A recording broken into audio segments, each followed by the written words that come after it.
ஆப்கி அதாலத்துல அமீர் கான் மீது உள்ள அடுத்த குற்றச்சாட்டு, அவர் ரொம்பவே அரகண்ட். இங்க நீங்க ரொம்ப நல்லா பேசிட்டு இருக்கீங்க, மக்கள் முன்னாடி ரொம்ப அன்பா பேசிக்கிட்டு இருக்கீங்க. ஆனா பிலிம் இண்டஸ்ட்ரியில இருக்கிறவங்க சொல்றாங்க இவரு களத்துல இறங்கிட்டா அரகண்டா தான் இவரை பார்க்க முடியும்னு. ரீசெண்டா ஒருத்தர் என்கிட்ட சொன்னாங்க, 3 Idiotsோட ட்ரெய்லரை நீங்க மீடியாவுக்கு காட்டினீங்க, பாட்டு ரிலீஸ் ஆச்சு, ஆனா படத்தோட ஹீரோயின் கரீனா கபூரை காணவில்லை. காணவில்லைன்னா அதாவது அவங்க அங்க வரல. அப்படியா? அதாவது அமீர் கான் இருந்தா அங்க வேற யாரும் தேவையில்லைங்கிற அர்த்தமா? இல்ல அப்படியெல்லாம் எதுவும் இல்ல, கண்டிப்பா அப்படி எதுவும் இல்ல. நான் எந்த ஆங்கிள்லயும் அப்படி அரகண்டே இல்ல. எங்களோட ப்ரோமோல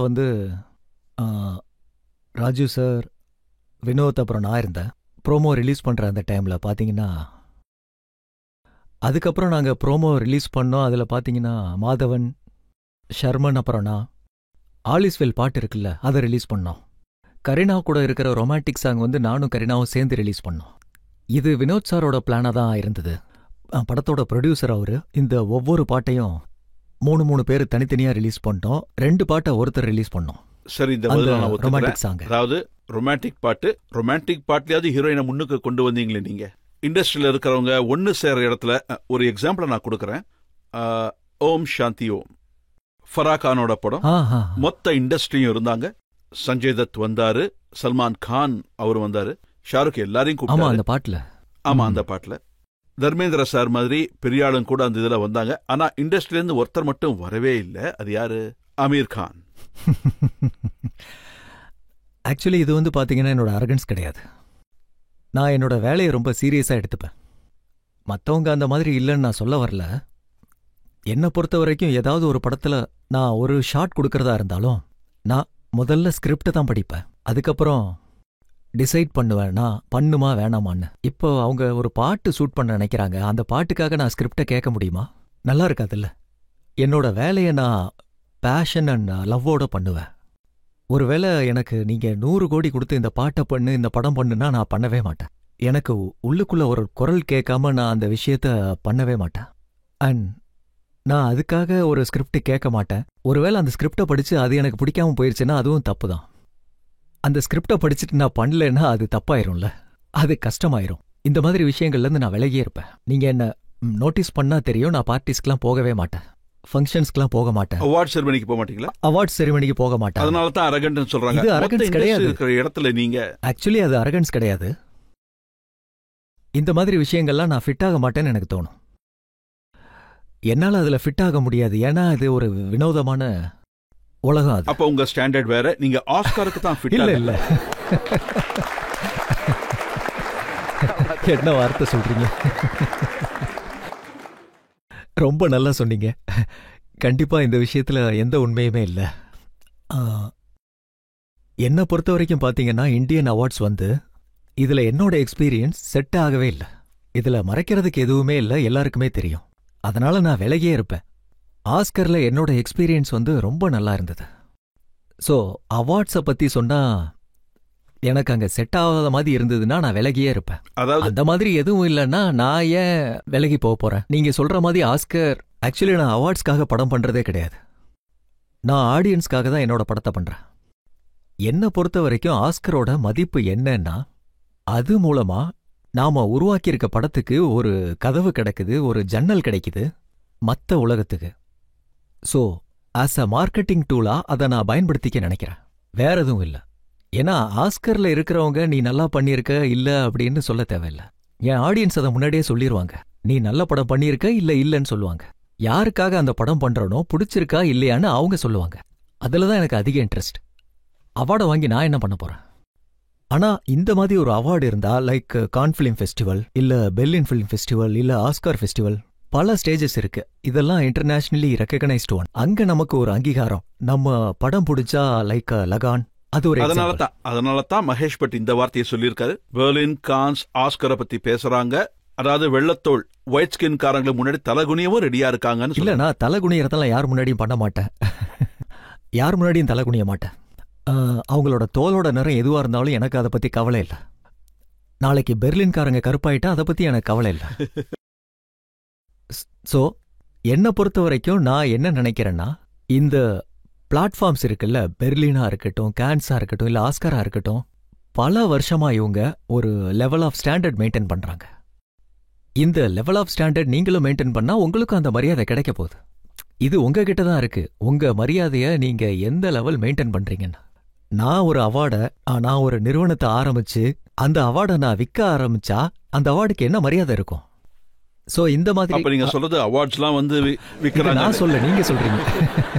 நான் உங்களுக்கு ஒரு எக்ஸாம்பிள் தான் கொடுத்தேன். அதாவது இந்த அவார்ட்ஸை யாரெல்லாம் வாங்குறாங்கன்னு கொஞ்சம் சொல்லுங்களேன். நான் உங்களுக்கு நாளைக்கு அனுப்பி வைக்கிறேன்.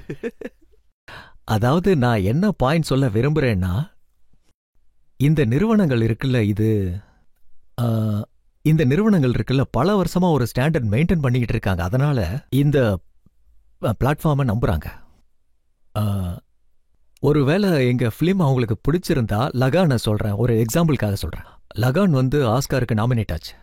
அந்த படம் ஆஸ்காருக்கு நாமினேட் ஆனதுனால உலகம் ஃபுல்லா பொதுவா லகானை பத்தி அவங்களுக்கு எந்த விதமான தகவலும் கிடைக்காது. அவங்க நெட்ல போய் தேடுறாங்க, என்ன படம் ஆஸ்காருக்கு நாமினேட் ஆயிருக்கு, அவங்க டிவிடியும் போய் பாக்குறாங்க, அந்த படத்தை பார்க்கணும்னு நினைக்கிறாங்க. இந்த மாதிரி நிறைய பேரு ஒரு இந்தியன் படத்தை பார்த்தாங்க, அதோட ஒரு இந்தியன் மெயின் ஸ்ட்ரீம் படத்தை ரொம்ப விரும்புனாங்க. இந்த விஷயம் எவ்வளவு தூரம் உண்மை? லகான் ஒருவேளை 3 மணி நேர படமா இல்லாம இருந்திருந்தா, அங்க இருந்த ஆடியன்ஸ், ஜூரி அவங்க எல்லாம் பார்த்து அது சின்னதா இருந்தா, பாட்டெல்லாம் கட் பண்ணிருந்தா அதுக்கு அவார்டு கிடைச்சிருக்கும். ஆக்சுவலி இதுல எந்த ஒரு உண்மையும் இல்ல. ஏன்னா நான் உங்களுக்கு ஒரு எக்ஸாம்பிள் சொல்றேன். ஏன்னா 56 படங்கள் அந்த வருஷம் இருந்தது லகான் காம்படிஷன்ல இருந்தப்போ. நாமினேட் ஆகி டாப் 5ல வர்றது எந்த அளவுக்கு கஷ்டம்னா, அங்க இருக்கிற ஜூரி மெம்பர்ஸ்க்கு கிட்டத்தட்ட 300லிருந்து 400 மெம்பர்ஸ் இருப்பாங்க அங்க. அதாவது 7-8 ஜூரி மெம்பர்ஸ் இருக்க மாட்டாங்க. அதாவது அங்க இருக்கிற 300-400 பேருக்கு அந்த படம் பிடிக்காம போயிருச்சுன்னா டாப் 5ல வர்றதுக்கு வாய்ப்பே இல்லை. ஒருவேளை அந்த படத்துல பாட்டு இருக்கு, அவங்களுக்கு அந்த பாட்டு பிடிக்காது, ரொம்ப நீளமா இருக்குன்னு ஃபீல் பண்ணா நாமினேட்டே பண்ண மாட்டாங்க. நம்ம படம் பிடிச்சிருக்கு, நம்ம இந்தியாவோட படம் அவங்களுக்கு பிடிச்சிருக்கு, அதனாலதான் அதை நாமினேட்டே பண்ணுவாங்க. கிட்டத்தட்ட அந்த வருஷம் 10லேருந்து 12 படம் இருந்தது நாமினேஷன். எல்லா கண்ட்ரிலேருந்து வந்தது. ஆனா அதெல்லாம் நாமினேட் ஆகல, லகான் ஆச்சு. ஆஸ்கர்ல நாமினேட் ஆனாலே ஒரு விதமான வெற்றி தான். அந்த ஆஸ்கருக்கு ஃபங்க்ஷனுக்கு போனப்போ நிறைய இங்கிலீஷ்காரங்க நிறைய இருந்தாங்க. அவங்க யாருன்னே எனக்கு தெரியாது. அவங்க லகான் பார்த்ததுனால என்ன அவங்களுக்கு தெரிஞ்சிருக்கு, அவங்க ஜூரி மெம்பர்ஸ், ஆனா எனக்கு தெரியாது.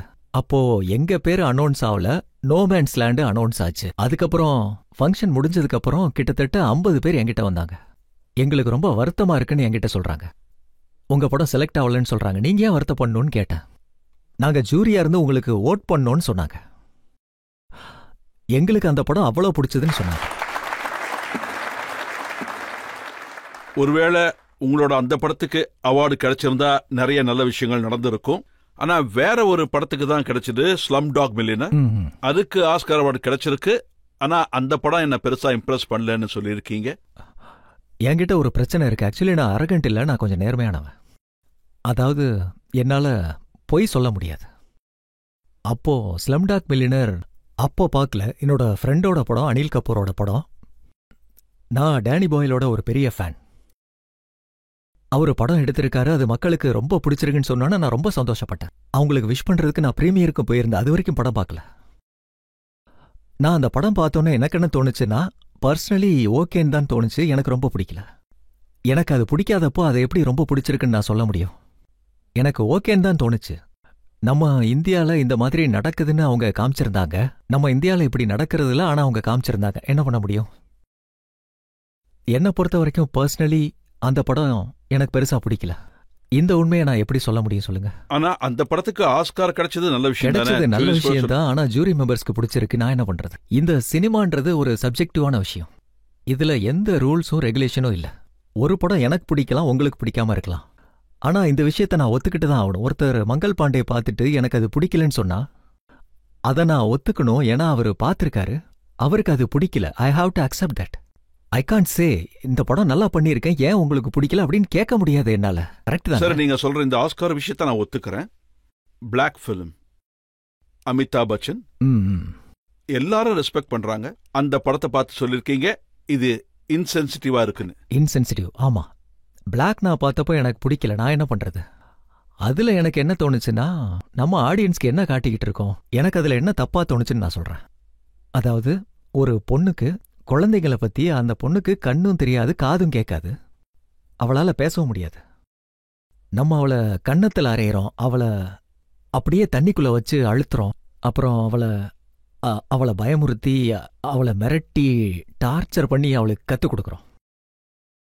இந்தியால நீங்க நாடு முழுக்க பாத்தீங்கன்னா சைல்ட் கேர்ல சைல்டு அபியூஸ் எவ்வளவு நடக்குது. நம்ம பசங்களை அடிக்கிறதுக்கு ஒரு நிமிஷம் கூட யோசிக்கிறதே இல்லை. இது ரொம்ப நார்மலான விஷயம்னு நினைக்கிறோம். இந்தியால கன்னத்துல அறையிறது ஒரு நார்மலான விஷயம். இந்த சிட்டில, வில்லேஜ்ல, ஸ்மால் டவுன்ல சைல்டு அபியூஸ் இந்தியால ரொம்ப அதிகமா இருக்கு. அதுல நீங்க ஒரு படம் போட்டு காமிக்கிறீங்க. அதுல உள்ள லீட் ஆக்டர் கன்னத்துல அரையிறாரு, தண்ணியில போட்டு அமுக்குறாரு. அதுக்கப்புறம் அந்த பொண்ணு சரியாயிடுறா, கத்துக்கணும்னு நினைக்கிறதா கத்துக்கிறா. நீங்க ஆடியன்ஸ்க்கு என்ன சொல்ல விரும்புறீங்க? நீங்க உங்க பசங்க கிட்ட ஏதாவது ப்ராப்ளம் இருந்தா நல்லா அடிங்க, சரியாயிருன்னு சொல்றாங்களா? ஒரு குழந்தையால பார்க்க முடியாம, பேச முடியாம, கேட்க முடியாம இருந்தா நல்லா அடிக்கன்னு சொல்லணுமா? அடிச்சாதான் வழிக்கு வருவாங்கன்னு சொல்லணுமா? அப்படிதான் அந்த பொண்ணுக்கு புரியணும்னா நீங்க சப்கான்சியஸா இந்த மெசேஜ் ரொம்ப டேஞ்சரஸான விஷயம். அதனால எனக்கு ஆஸ் அ இந்தியன் சிட்டிசன் என்ன இப்படி ஒரு மெசேஜை கொடுக்குறாங்கன்னு வருத்தமா இருந்தது. அமித்சார் மேல நான் உயர்ந்த மரியாதை வச்சிருக்கேன். என்ன பொறுத்த வரைக்கும் அவர் எப்பயுமே ஒரு உயர்ந்த இடத்துல இருப்பாரு. நானே அந்த இடத்துக்கு போக முயற்சி பண்ணிக்கிட்டே இருப்பேன். அந்த மரியாதை எனக்குள்ள எப்பயுமே இருந்துகிட்டே இருக்கும். ஆனா உங்களால அமைதியா இருக்க முடியாது, ஏதாவது சொல்லத்தான் செய்வீங்க. இல்ல, அது நான் என்ன சொல்ல வரேன்னா, அந்த விஷயம் எப்படி வந்தது நான் சொல்றேன் இரு. ஒரு ஜேர்னலிஸ்ட் என்ன இன்டர்வியூ எடுத்தாரு. பிளாக் படம் எனக்கு பிடிக்கலன்னு நான் 2 வருஷத்துக்கு முன்னாடியே சொல்லிட்டேன். இதை பத்தி நான் அமித்சார் கிட்டே சொல்லிட்டேன். ஏன்னா நான் அவரோட ஃபேன். இத படம் பார்த்த அன்னைக்கே நான் அவர்கிட்ட பிடிக்கலன்னு சொல்லிட்டேன், எனக்கு அந்த படம் பிடிக்கலன்னு. அவர் என்கிட்ட கேட்டாரு, உனக்கு ஏன் இந்த படம் பிடிக்கலன்னு. அதுக்கான காரணத்தையும் நான் சொன்னேன். எனக்கு தோணுது அந்த விஷயத்த நான் சொன்னேன். இந்த விஷயமும் அவருக்கு தெரியும். அதுக்கப்புறம் அந்த படம் ரிலீஸ் ஆனதுக்கு அப்புறம் பிளாக் படம் எப்ப ரிலீஸ் ஆச்சு, இது நடந்து 2 வருஷத்துக்கு அப்புறம் என்ன ஒருத்தர் இன்டர்வியூ எடுக்கிறாரு. அவர் என்கிட்ட நிறைய கொஸ்டின் கேட்டிருந்தாரு. அவர் 2 வருஷத்துக்கு முன்னாடி என் இன்டர்வியூ பார்த்திருப்பார் போல. திரும்பவும் என்கிட்ட பிளாக் படத்தை பத்தி கேட்டாரு. நான் மறுபடியும் அதே பதில் தான் சொன்னேன். அவரு மொத்த இன்டர்வியூலையும் என்கிட்ட எடுத்த 2 மணி நேரம் இன்டர்வியூ தள்ளி வச்சுட்டு மொத்த இன்டர்வியூ பிளாக் பத்தியே எழுதிட்டாரு. அதை பார்க்கும்போது எனக்கு பிளாக்கை கேவலப்படுத்துற மாதிரி தான் இருந்தது. இது அன்பார்ச்சுனேட்டா நடந்த விஷயம். அதுக்கப்புறம் எனக்கு தோணுச்சு, இந்த விஷயத்த நான் சொல்லியிருக்க கூடாதுன்னு. நீங்க சொன்னது சரிதான், நான் சொல்லியிருக்க கூடாது. நீங்க என்ன நினைக்கிறீங்க? நான் அமைதியா இருக்கணும்னா? இங்க உட்கார்ந்து இருக்கிறவங்க நீங்க உண்மையா சொல்லணும் தான் சொல்றாங்க. நான் மரியாதையா தான் அதை சொல்றேன். இந்த தப்புங்கிறது நான் கூட எப்ப வேணாலும் பண்ணலாம். நான் இந்த ரெஸ்பான்சிபிலிட்டியை அமித்சாருக்கு சொல்ல, இந்த ரெஸ்பான்சிபிலிட்டி பிலிம் மேக்கருக்கு இருக்கணும். படத்தை எடுக்கிறவங்க, படத்துக்கு கதை எழுதுறவங்க, ஜென்ரலா ஆக்டர்ஸா இருக்கிற நாங்க தனி உலகத்துல இருப்போம், ஏதாவது வேலை பார்ப்போம். எப்பவும் அது நடக்கும்னா பேசிக்கா ரைட்டர்ஸ் அண்ட் டைரக்டர்ஸ்க்கு தான் அந்த ரெஸ்பான்சிபிலிட்டி கொடுப்பேன். எந்த படமா இருந்தாலும் சரி, நல்ல படமா இருந்தாலும் சரி, எந்த படம் விஷயத்தெல்லாம் இன்டர்வியூ எடுத்த ஒரு மேல பழியா போட்டீங்க. சில நேரங்கள்ல நீங்க புத்திசாலித்தனத்தை காட்டுவீங்கல்ல, அந்த மாதிரி தான் இதுவும். ஆனா ஒரு இம்ப்ரெஷன் கண்டிப்பா கிரியேட் ஆகுது. மீதி இருக்கிற இண்டஸ்ட்ரி என்ன பண்ணாலும் நீங்க எப்பவுமே வெரி டிஃபரெண்டா பண்றீங்க. அதுக்கு ஒரு எக்ஸாம்பிள் நான் கொடுக்கறேன். மேடம் டுசாட்ஸ்ல தி வேக்ஸ் மியூசியம் இருக்கு, பிரஸ்டீஜியஸ் மியூசியம். அமிதாப் பச்சன் அங்க இருக்காரு, ஐஸ்வர்யா ராய் பொம்மை இருக்கு, ஷாருக் கான் பொம்மை இருக்கு, அவர் அங்க இருக்காரு, அப்புறம் சல்மான் கானோட பொம்மையும் அங்க இருக்கு. ஆனா அமீர் கானுக்கு அந்த ஆஃபர் வந்தப்போ இல்ல அது வேண்டாமேன்னு நீங்க சொல்லியிருக்கீங்க. இல்ல இல்ல இல்ல, ஆக்சுவலி இது தப்பான விஷயத்துல வெளியே வந்திருக்கு. மேடம் டுஷாட் ரொம்ப நல்ல மியூசியம். அது டிஃப்ரெண்ட் கேரக்டர்ஸ் அவங்க அங்க டிஸ்பிளேல வச்சிருக்காங்க. இன்டர்நேஷனல் ஸ்டார்ஸ்லாம் இருக்காங்க. ரொம்ப நல்ல விஷயம். எனக்கு இன்டிமேஷன் வந்தப்போ நான் எப்பயுமே என்னோட வேலையில பிஸியா இருப்பேன். என்னோட ப்ரையாரிட்டிஸ் இது என்னோட ப்ரையாரிட்டி கிடையாது. இது என்னோட உண்மை, இதுதான் உண்மை. நான் போட்டோக்காக நின்றுட்டு போஸ்ட் கொடுக்கறது இது இல்ல, இது உண்மை. நான் அப்போ என்னோட வேலையில பிஸியா ஏதோ பண்ணிட்டு இருந்தேன். ஒருவேளை வேற ஒரு டைம்ல கேட்டா நான் ஓகேன்னு கூட சொல்லியிருக்கலாம், அது எனக்கு தெரியாது. ஆனா அந்த டைம்ல நான் பிஸியா இருந்தேன், எனக்கு சுத்தமா டைம் இல்லைன்னு சொல்லிட்டேன். படத்துல நான் பிஸியா இருக்கேன், இது என்னால பண்ண முடியாதுன்னு. சோ என்னோட ப்ரையாரிட்டி என்னன்னா, நான் செய்யற வேலையில ரொம்ப கவனமா இருப்பேன். சுத்தி இருக்கிற விஷயங்களை யோசிக்க மாட்டேன், என்ன பண்ணணும் பண்ணக்கூடாதுன்னு. இந்த அரகன்ஸுங்கிற பழி என் மேல சுமத்தி இருக்கீங்கல்ல, அதோட முக்கியமான காரணம் இதுவா கூட இருக்கலாம்.